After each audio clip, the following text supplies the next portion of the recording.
này được tới mấy mét mà sao thấy bùn dữ ha? 3 mét rồi hả?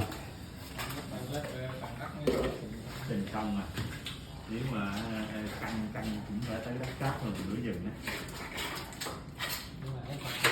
á.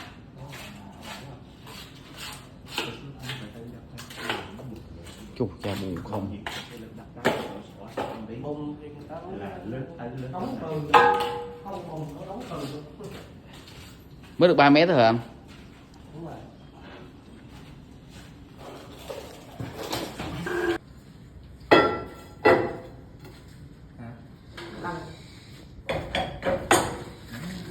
Cái cây đó vô không được thì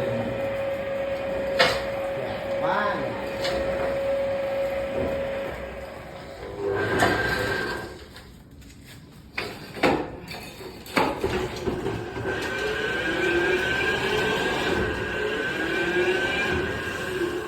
Nãy giờ vừa vô rồi quay từ từ